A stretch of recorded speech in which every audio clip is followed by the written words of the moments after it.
নমস্কার, আপনারা দেখছেন ট্রাইব টিভি জেলার খবর, আর সঙ্গে রয়েছি আমি দিশা। আর সেই সাথে সাথে আমার সঙ্গে রয়েছেন আজও আমার সহকর্মী সত্যজিৎ পাল। আর সেই সাথে সাথে আজ আমরা জেলার খবরে এই আধ ঘন্টার স্লটে যে লোকসভা কেন্দ্র নিয়ে আলোচনা করব, সেটি পশ্চিমবঙ্গের 42টি লোকসভা কেন্দ্রের মধ্যে থেকে কিন্তু একটি অন্যতম গুরুত্বপূর্ণ লোকসভা। আজ আমরা আলোচনা করব কাঁথি লোকসভা কেন্দ্র নিয়ে। তো স্বাভাবিকভাবেই নামটা নেওয়াতেই আপনারা বুঝতেই পারছেন যে এই লোকসভা কেন্দ্রটি কেন এতটা গুরুত্বপূর্ণ। এক কথায় বলতে গেলে এই কাঁথিকে আপনারা বলতে পারেন অধিকারী পরিবারের দুর্গ। তার কারণ হচ্ছে, আপনি যদি রাজনৈতিক ইতিহাস ঘেঁটে দেখেন তো ব্যক্তি বিশেষে আমি যদি বলি 2009 সাল থেকে কিন্তু শিশির অধিকারী, যেমনটা বললাম যে অধিকারী পরিবারের দুর্গ এই কাঁথি লোকসভা, তার কারণ হচ্ছে শিশির অধিকারী 2009 সাল থেকে কিন্তু ক্রমাগতভাবে এই কাঁথি লোকসভা কেন্দ্রে শাসন চালিয়ে গিয়েছেন, আর তাও তৃণমূলের প্রার্থী হিসেবে। তো সেই ক্ষেত্রে আপনারা বুঝতেই পারছেন, এক কথায় এটাও বলা যায় যে যদি আমরা দলের দিক থেকে দেখি তাহলে তৃণমূল কিন্তু টানা ক বছর এখানে শাসন চালিয়েছে, অর্থাৎ এই কাঁথি লোকসভা কেন্দ্রে। আর সেই সাথে সাথে সময়ের সাথে সাথে এইবার 2024 আবারও লোকসভা নির্বাচনের পালা। তো সেই ক্ষেত্রে দেখা যাচ্ছে এবার প্রার্থীর ক্ষেত্রে খানিকটা বদল হয়েছে। আর কি সেই বদল একবার আপনাদেরকে দেখিয়ে দিই, অর্থাৎ এবার 2024-এর প্রার্থী তালিকা আপনাদেরকে দেখাই। এবার কাঁথির লোকসভা কেন্দ্র থেকে 2024-এ প্রার্থী হিসেবে বিজেপি থেকে দাঁড়িয়েছে সৌমেন্দু অধিকারী, আর তৃণমূল থেকে প্রার্থী হিসেবে দাঁড়িয়েছেন উত্তম বারিক। তো সেই ক্ষেত্রে যেমনটা আমি এই মুহূর্তে বললাম যে খানিকটা পরিবর্তন হয়েছে, সেই খানিকটা পরিবর্তন কেন বললাম তার কারণ হচ্ছে বিজেপি প্রার্থী সৌমেন্দু অধিকারী আর কেউ নয়, শিশির অধিকারীর ছেলে এবং সেই সাথে সাথে বিরোধী দলনেতা শুভেন্দু অধিকারীর ভাই। তো সেই ক্ষেত্রে যেমনটা দেখা যাচ্ছে শিশির অধিকারী কিন্তু 2009 থেকে টানা তৃণমূলের হয়ে এই কাঁথি লোকসভা কেন্দ্রে শাসন চালিয়েছেন, আর সেখানে এবার দল বদল করে তার পুত্র সৌমেন্দু অধিকারী বিজেপি থেকে এবার কাঁথি লোকসভা কেন্দ্র থেকে প্রার্থী হয়েছে। তো সেই ক্ষেত্রে এবার ভোটের যে বিষয়টা বা ভোট প্রক্রিয়াটা, সেটা দলমুখী হবে না মুখমুখী হবে, সেটা কিন্তু একটা দেখার বিষয় হচ্ছে। তো সেই সাথে সাথে আমরা প্রথমেই যে বিষয়টি নিয়ে শুরু করব, আমার সহকর্মী সত্যজিৎ দার কাছ থেকে, সেটি হচ্ছে গিয়ে সত্যজিৎ দা, এই যে 2024 সালে প্রার্থী হিসেবে সৌমেন্দু অধিকারী এবার কিন্তু এক কথায় বলতে গেলে তিনি পরম্পরাটা ভেঙে দিয়েছেন, যেখানে তার পরিবার থেকে তার বাবা তৃণমূল থেকে দাঁড়িয়েছেন প্রত্যেকবার এবং জয়লাভও করেছেন, সেখানে তিনি এবার দল পরিবর্তন করে বিজেপিতে প্রার্থী হিসেবে মনোনীত হয়েছেন। আর দেখা যাচ্ছে যে তৃণমূলের ক্ষেত্রে দেখা যাচ্ছে যে এবার উত্তম বারিক তৃণমূল প্রার্থী হয়ে এই কাঁথি লোকসভা কেন্দ্র থেকেই দাঁড়িয়েছে। তো সেই ক্ষেত্রে এই প্রশ্নটা কিন্তু একটা খুবই গুরুত্বপূর্ণ যে এবারের ভোটটা কিভাবে হতে চলেছে, অর্থাৎ দলমুখী ভোট হতে চলেছে নাকি মুখমুখী ভোট হতে চলেছে। কাঁথির কথা আসলেই প্রথমে আসবে অধিকারী পরিবারের কথা। একেবারে শিশিরবাবু একটা সময় গ্রাম পঞ্চায়েতের প্রধান ছিলেন, এরপর সেখান থেকে বিধায়কের পরে সাংসদ এবং কেন্দ্রীয় মন্ত্রীও ছিলেন। বর্তমানে বয়োজ্যেষ্ঠ কারণে তিনি এবার ভোটে দাঁড়াননি, তার পরিবর্তে তার ছোট ছেলে সৌমেন্দু অধিকারী এবার বিজেপির প্রার্থী। তো বিষয়টা, শিশিরবাবু দীর্ঘদিন থেকে কংগ্রেসই করতেন। মমতা বন্দ্যোপাধ্যায় তৃণমূলে যোগ দেওয়ার পর, তৃণমূল কংগ্রেস তৈরি করার পর শিশিরবাবু তৃণমূলে চলে যান। তো সেই থেকে তার রাজনৈতিক উত্থান বলা চলে, কারণ এগরা পুরসভার দীর্ঘদিন চেয়ারম্যান ছিলেন, পাশাপাশি বিধায়ক এবং সাংসদ, কেন্দ্রীয় মন্ত্রী সব কিছু কিন্তু তৃণমূল থেকেই হয়েছেন। গত 2020 সালে 2021 সালের বিধানসভা নির্বাচনের আগে শুভেন্দু অধিকারী দল বদল করে বিজেপিতে যান। তো শিশিরবাবু বিভিন্ন ইন্টারভিউয়ে বারবার বলেছেন তাদের পরিবারের রাজনৈতিক সিদ্ধান্ত কিন্তু শুভেন্দু অধিকারী নেন। তো যার ফলে শিশিরবাবু বিজেপিতে সেইভাবে যোগদান না করলেও তো শুভেন্দুর সিদ্ধান্ত যে পরিবারের সিদ্ধান্ত, সেটা তিনি কিন্তু বারবার বলেছিলেন। পাশাপাশি আরেক ভাই যিনি তমলুকের সাংসদ ছিলেন, তিনিও কিন্তু তৃণমূল ছেড়ে বিজেপির পতাকা হাতে এর আগে নেননি কখনো। তো স্বাভাবিকভাবেই কিন্তু শুভেন্দু যেহেতু বিজেপিতে, তো পরিবারটা যে বিজেপি সে বিষয়ে কোনো সন্দেহ নেই। তো এবার সেই পরিবারের পরম্পরা, সত্যি পরম্পরা ভাঙা, কারণ তৃণমূল থেকে এক কথায় সবই পেয়েছেন পরিবারটি, নাম, উত্থান, রাজনৈতিক পরিচিতি সব কিছু। এবার তারা দল পরিবর্তন করে বিজেপিতে। সুতরাং এই কাঁথি কিন্তু বাংলার গুরুত্বপূর্ণ কেন্দ্রগুলোর মধ্যে অন্যতম, চর্চায় থাকবেই এবার। কারণ অধিকারীরা যখন তৃণমূলে ছিলেন, তারা একটা সেফ সিট বলা চলে তৃণমূলের এটাই, কারণ গত লোকসভা নির্বাচনে আমরা দেখি শিশিরবাবু কিন্তু প্রচারে সেভাবে বেরোননি, পুরোটাই দেখাশোনা করেছিলেন শুভেন্দু অধিকারী। তো এবার কিন্তু সেইটা হাড্ডাহাড্ডি লড়াই হতে চলেছে, কারণ এই কাঁথি লোকসভা কেন্দ্রে কিন্তু সব রকম ভোটার রয়েছে, সংখ্যালঘু ভোটার রয়েছে, তো অত্যন্ত ফ্যাক্টর হতে চলেছে, গুরুত্বপূর্ণ হতে চলেছে।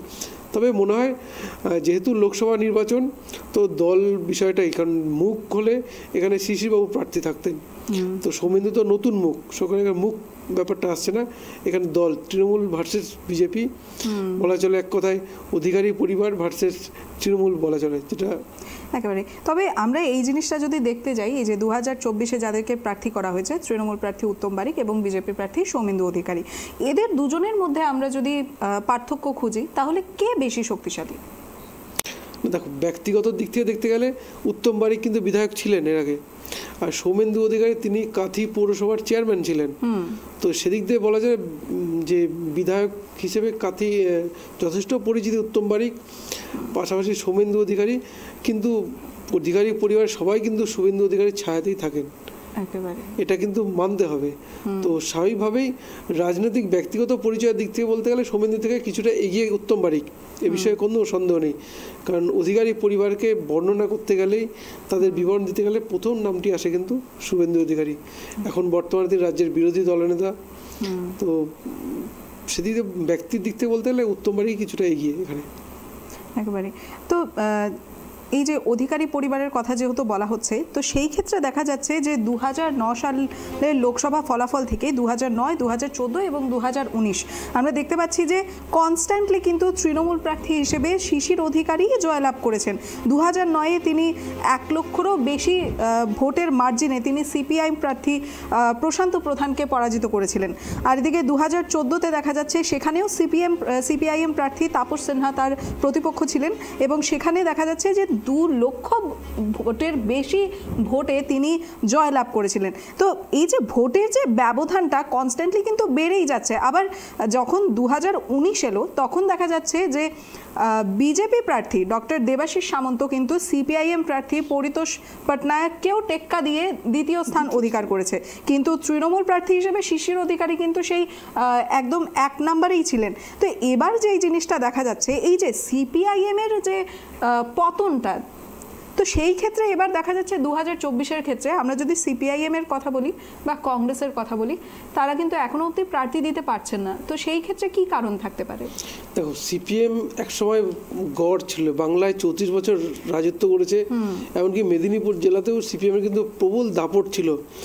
আমরা যদি তমলুকে দেখি, তমলুক থেকে দীর্ঘদিনের সাংসদ ছিলেন লক্ষণ শেঠ, যাকে বলা হতো ছোট মুখ্যমন্ত্রী বলে ব্যঙ্গ করেন অনেক সময় শুভেন্দু অধিকারী।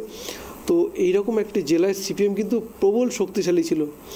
যেই নন্দীগ্রাম সিঙ্গুর আন্দোলন কাণ্ডের পরে যে আন্দোলন নন্দীগ্রামে হয়েছিল, তারপরেই কিন্তু দেখো এই অধিকারী পরিবারের হাত ধরেই কিন্তু নন্দীগ্রাম আন্দোলনটা কি বলবো, এক কথায় এতটা বেড়ে ওঠে, ছড়িয়ে পড়ে এতটা।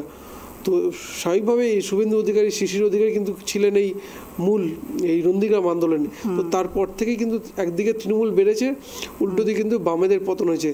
এইবার 2014 লোকসভা নির্বাচনের পর বিজেপি বাংলাকে পাখির চোখ যখন করে, তারপর থেকেই কিন্তু বামেদের ভোট এক কথায় বলা চলে পুরোপুরি সুইপ হয়ে গেছে বিজেপির দিকে। তো বিজেপি যত বেড়েছে, বামেদের শক্তি ক্ষয় তত হয়েছে। তো সেইখানে এবার লোকসভা নির্বাচন, তো লড়াইটা মূলত তৃণমূল বিজেপির মধ্যেই সীমাবদ্ধ থাকবে, কারণ বামেদা এক কথায় বলা চলে নেতৃত্বের অভাব বোধ করছেন। এখন দীর্ঘ 34 বছর ক্ষমতায় থাকার পর এইভাবে যে এতটা পতন হয়ে যাবে, এটা কারোর ধারণার মধ্যে ছিল না। তো স্বাভাবিকভাবেই তৃণমূল ভার্সেস বিজেপি থাকবে, বামের এখানে কোনো ফ্যাক্টর হতে পারে, যদি প্রার্থীও দেয় কোনো ফ্যাক্টর হবে না।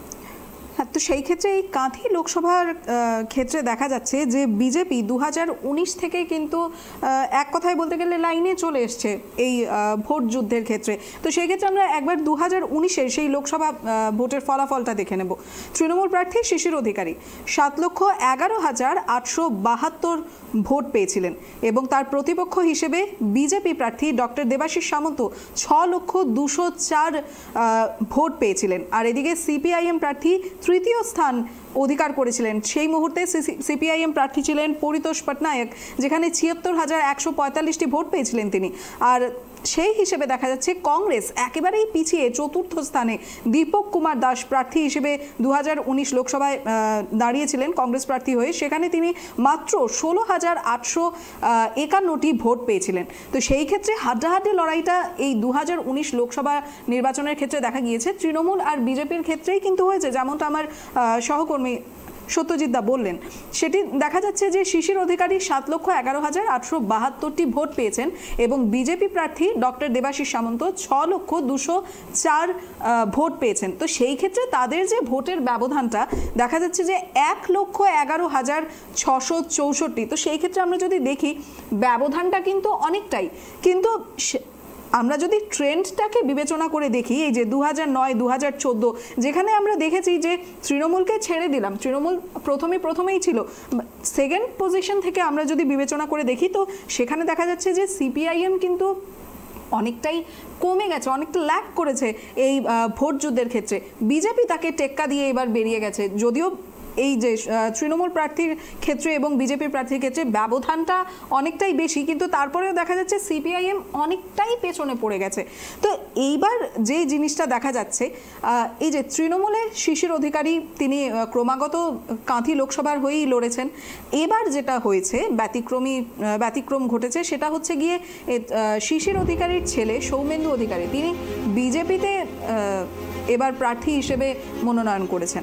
তো সেই ক্ষেত্রে যদি আমরা এই জিনিসটা ধরি, যদি সৌমেন্দু অধিকারী তৃণমূলের হয়ে দাঁড়াতেন, তাহলে কি বিজেপির ক্ষেত্রে পাল্লাটা ভারী থাকতো কাঁথি লোকসভার ক্ষেত্রে নাকি তৃণমূলের ক্ষেত্রে? দেখো, সৌমেন্দু অধিকারী তৃণমূল থেকে দাঁড়াতেন, তাহলে সমীকরণ কী দাঁড়াতো সেটা তো পরের কথা, তখন সেটা কল্পনার বিষয়। আমাদের তো তো স্বাভাবিকভাবেই একটা জিনিস যেটা যে অধিকারীদের কিন্তু একটা গুরুত্ব পূর্ব মেদিনীপুর জেলাতে রয়েছে, এ বিষয়ে অস্বীকার করার কোনো জায়গা নেই। আমি যে বললাম যে তৃণমূল কংগ্রেসের উত্থানও যদি আমরা বলি, সিঙ্গুর নন্দীগ্রাম আন্দোলন তো বটেই, তারপরে দেখো 2008-এর যে পঞ্চায়েত ইলেকশন হয়েছিল, সেখানে কিন্তু এই পূর্ব মেদিনীপুর জেলা পরিষদ প্রথম দখল করে তৃণমূল। তো স্বাভাবিকভাবেই যেটা সম্ভব হয়েছিল কিন্তু এই অধিকারীদের দাপটের জন্যই। এছাড়া আরেকটা জিনিস বলবো, 2006-এর বিধানসভা নির্বাচন, যেখানে তৃণমূলের আসন সংখ্যা 30-এ নেমে গেছিল, বামেরা 235 ছিল সম্ভবত। তো সে সময় কিন্তু বুদ্ধবাবু একটা কথা বলতেন যে আমরা 230, ওরা 30। তো সেই বছরও আমরা দেখলে এগরা থেকে জিতেছিলেন শিশির অধিকারী, কাঁথি থেকে জিতেছিলেন শুভেন্দু অধিকারী। সুতরাং অধিকারীদের দাপট বা অধিকারীদের পরিচিতি, অধিকারীদের রাজনৈতিক দক্ষতা, এটা অস্বীকার করার কোনো জায়গা নেই, তাদেরকে এখানে গুরুত্ব দিতেই হবে। তো সেইখানে বলবো পাশাপাশি আরেকটা জিনিস, শুভেন্দু অধিকারী দল পরিবর্তন করে নিজের রাজনৈতিক উচ্চতা কিন্তু অনেকটা বাড়িয়েছেন। কারণ তৃণমূলে যখন ছিলেন, রাজ্যের মন্ত্রিসভার অনেকগুলো দপ্তর তার হাতে ছিল বটে, কিন্তু তিনি কিন্তু একজন জেলার নেতা হিসেবেই তার পরিচিতি ছিল। কিন্তু বর্তমানে শুভেন্দু অধিকারী কিন্তু রাজ্যের বিরোধী দলনেতা, সুতরাং তার রাজনৈতিক উচ্চতাও বেড়েছে। তো উল্টো দিকে দেখো যে তৃণমূল কংগ্রেস দীর্ঘ এই কাঁথি লোকসভায় 2009 থেকে 2009-এ দীর্ঘ বামেদের সরিয়ে প্রথমবারের মতো জয় পায়, সেটাও সিঙ্গুর নন্দীগ্রাম আন্দোলনের পরেই সম্ভব হয়েছিল। তারপর 2014, এরপর 2019।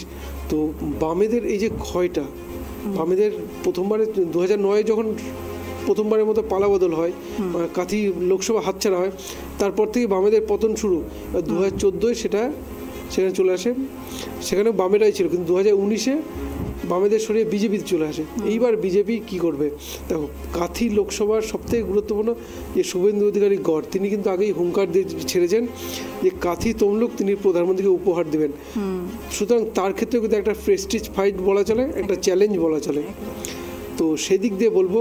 আর তৃণমূল কংগ্রেস কিন্তু জেতা সিট, এই কাঁথি কিন্তু জেতা সিট। গত 3বার শিশির অধিকারী জিতুন, তিনি বিজেপিতে থাকুন, কিন্তু এটা কিন্তু তৃণমূল জিতেছিল, তৃণমূলের পতাকায় জিতেছিলেন।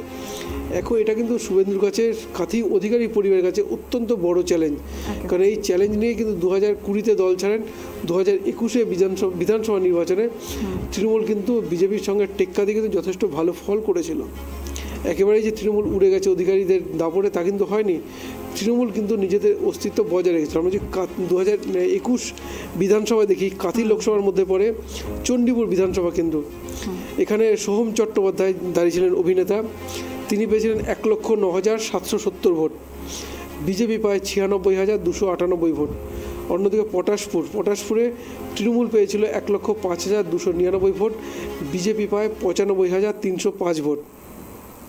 কাঁথি উত্তরে এটা বিজেপি জিতেছিল, বিজেপি পায় 1,13,524 ভোট, তৃণমূল পেয়েছিল 1,04,194 ভোট।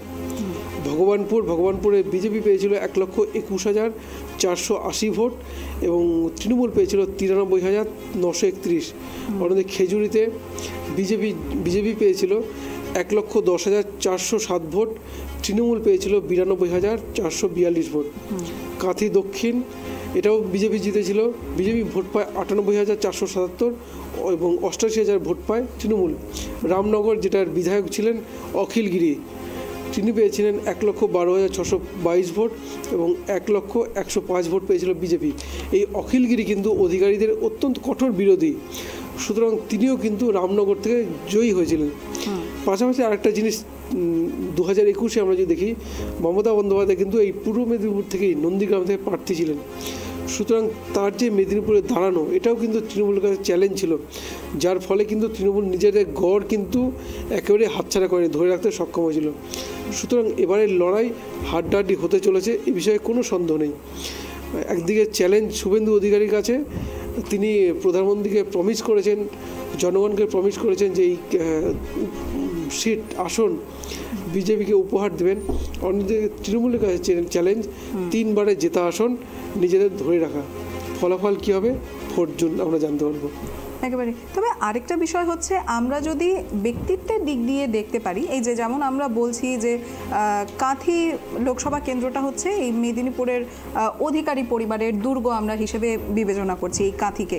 তো সেই ক্ষেত্রে কোথাও কি এটা এরকমটা কি হতে পারে যে যেহেতু সৌমেন্দু অধিকারী শিশির পুত্র বলেই পরিচিত মূলত, তো সেই ক্ষেত্রে কোথাও কি এই কাঁথি লোকসভা কেন্দ্রটা এই পশ্চিমবঙ্গের আসনের ক্ষেত্রে যতগুলো আসন বিজেপি নিজেদের টার্গেট হিসেবে বলেছে, তো সেই ক্ষেত্রে কোথাও কি এটা নিশ্চিত হয়ে যাচ্ছে এই কাঁথি লোকসভা কেন্দ্রটা?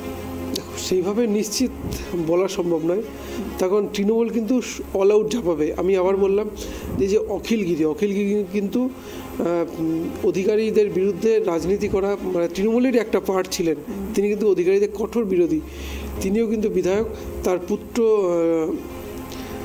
অখিল গিরির ছেলে সুপ্রকাশ গিরি, তিনি কাঁথি পৌরসভার চেয়ারম্যান। সুতরাং তাদেরও কিন্তু জেলাতে অখিল গিরি আবার মন্ত্রী, সুতরাং তারাও কিন্তু চাইবেন অধিকারীদের হারিয়ে পুনরায় গড় উদ্ধার করতে, তৃণমূলের হাতে রাখতে। তো লড়াই হাড্ডাহাড্ডি হতে চলেছে। দেখো, শিশির অধিকারী গতবার জিতলেও আমি আবার বললাম যে শুভেন্দু অধিকারী কিন্তু অধিকারী পরিবারের রাজনীতির সিদ্ধান্তটা নেন। সুতরাং রাজনীতির প্রচার বলো সব কিছুর মূলেই কিন্তু থাকবেন শুভেন্দু অধিকারী, চ্যালেঞ্জ তার কাছে। সুতরাং সেফ সিট একেবারেই বলা যাবে না, হাড্ডাহাড্ডি লড়াই হবে। যেহেতু শুভেন্দু অধিকারী তিনি রাজ্যের বিরোধী দলনেতা, প্রার্থী তার সিদ্ধান্তেই হয়েছে, এমনকি তিনি যেহেতু প্রমিস করেছেন, সুতরাং তার কাছে চ্যালেঞ্জ, তিনি কতটা সেটা নিজেকে প্রমাণ করতে পারেন এটা কিন্তু থাকবে। কারণ বিজেপির কাছে এই পরাজয় কিন্তু একদিকে বিজেপির পরাজয়, অন্যদিকে শুভেন্দু অধিকারী রাজনৈতিক যেটা উত্থান বলা চলে বিজেপিতে, রাজ্যের বিরোধী দলনেতা বলা চলে, বিজেপির প্রধান মুখ এই মুহূর্তে তিনি, সেখানে তিনি কিন্তু অনেকটা ধাক্কা খাবেন এই আসন যদি বিজেপি হাতছাড়া করে। তবে একেবারে তো যেমনটা দেখা যাচ্ছে যে এই কাঁথি লোকসভা কেন্দ্র নিয়ে কিন্তু প্রচণ্ড জলঘোলা হতে পারে। আর মেইন যে বিষয়টি দেখার সেটি হচ্ছে গিয়ে এই যে ভোট প্রক্রিয়া, সেটা যেমনটা আমি শুরুতেই প্রশ্ন করেছিলাম যে দলমুখী হবে নাকি মুখমুখী হবে, সেটা একমাত্র আমরা তখনই জানতে পারবো যখন ভোট গণনার পর্ব হবে, অর্থাৎ জুন মাসের 4 তারিখ।